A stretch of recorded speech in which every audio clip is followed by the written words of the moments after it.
Maybe Sandra. Very briefly, because she represents also a sector of society na naniniwala ng katarungan at ang pagsisiwalat ng katotohanan ay dapat magsisimula sa matino at malinis na pamamahala.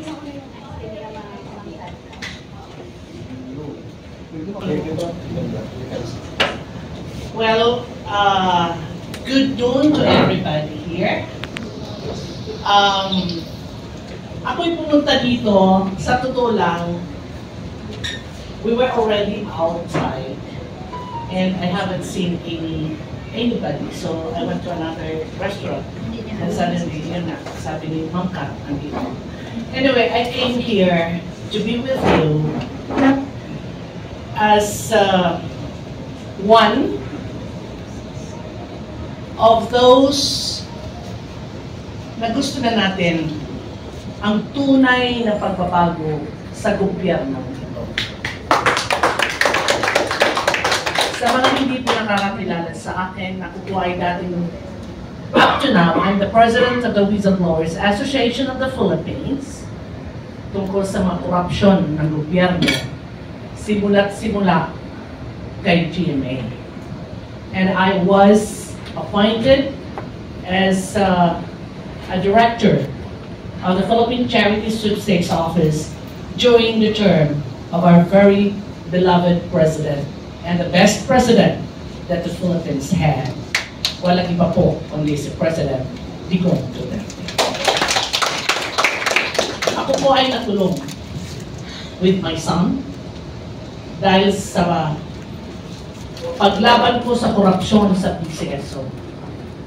And we were charged murder, me and my son. And nandun po kami ng anak ko for 20 months and we were being acquitted by the crime. Wala pong tumulong sa akin because I know very well that God is with us.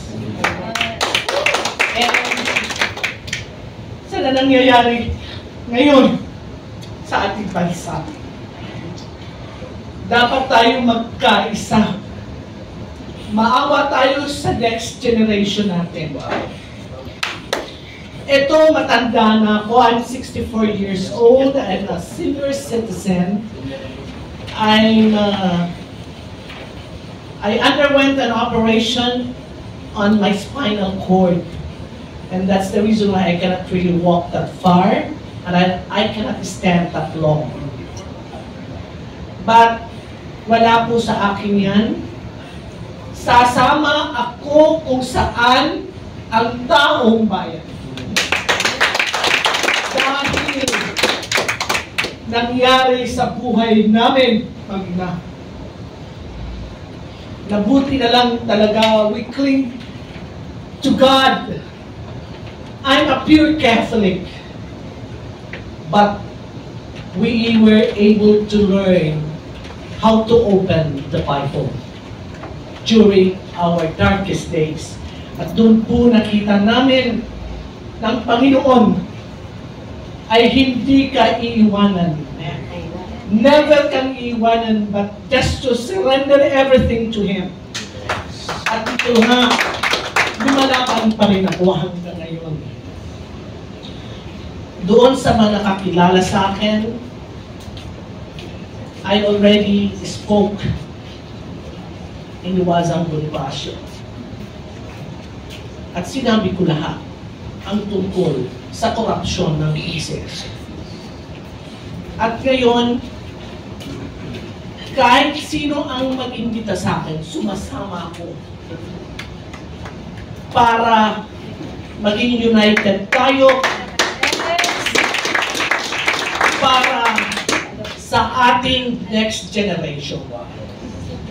Actually, coming here, I spoke to one guy who is a member. He's a police officer, a very well-known police officer, na ang sabi sa akin, Madam, just tell our friends that I cannot be persuaded I have my own discernment.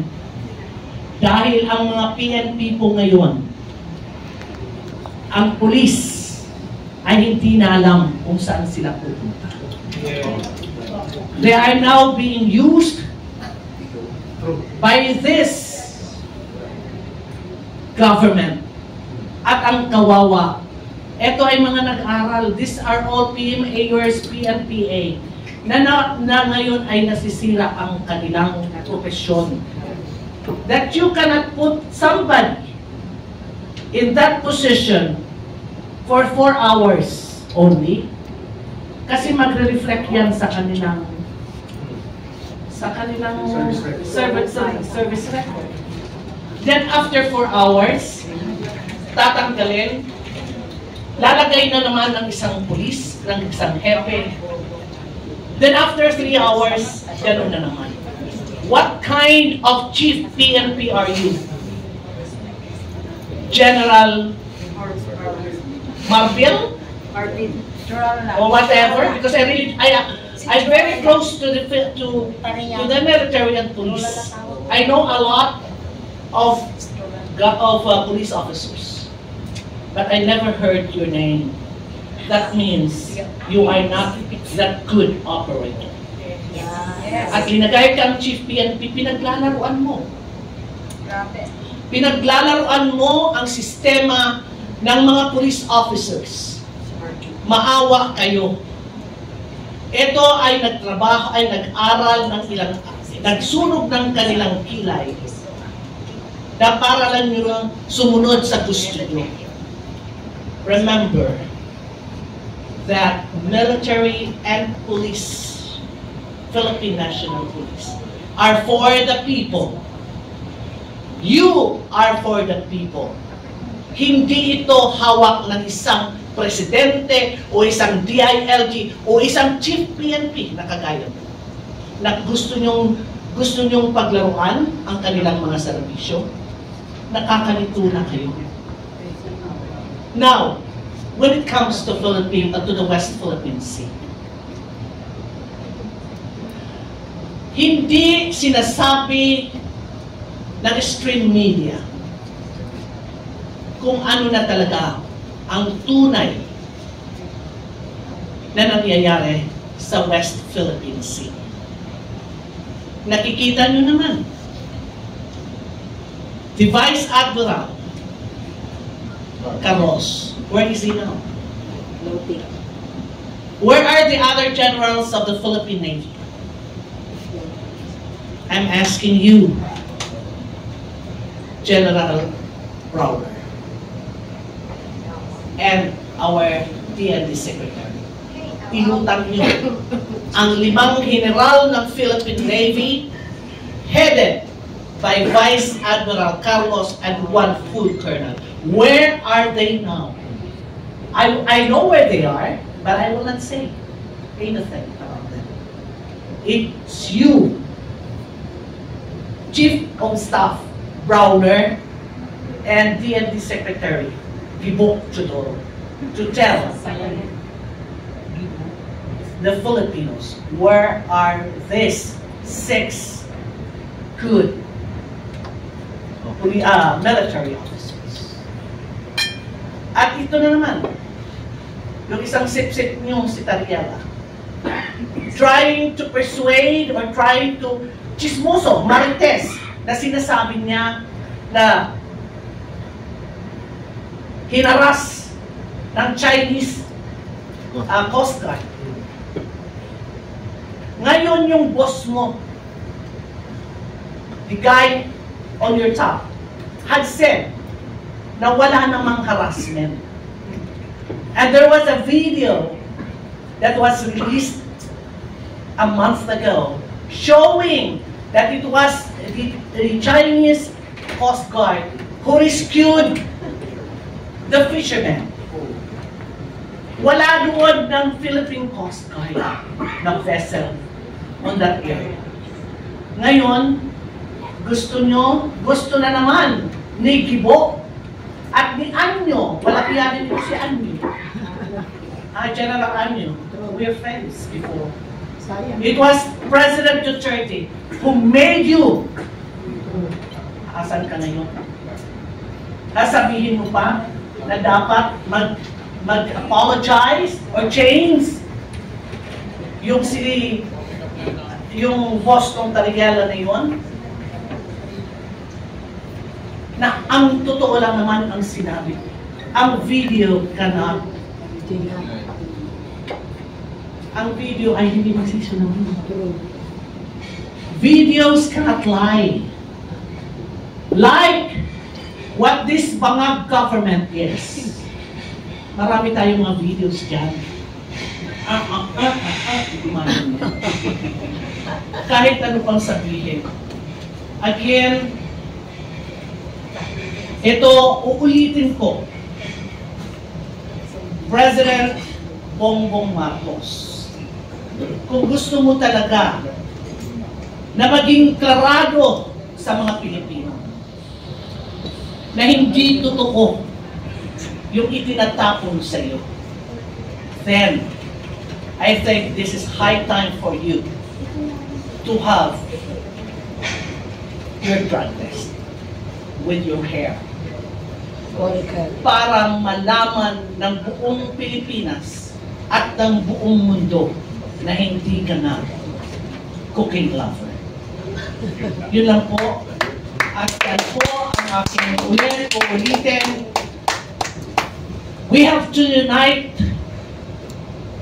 for our country. Huwag tayong magpapataasan ng ihi.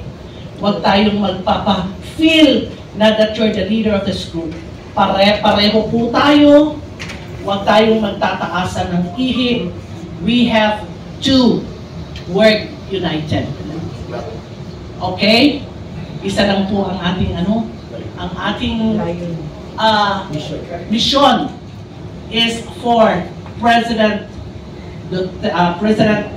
Bongbong Marcos to realize that he cannot rule.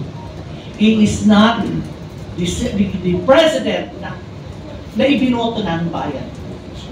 Dapat isipin niya ang kapakanan ng tao. Hindi kapakanan ng pamilya nyo.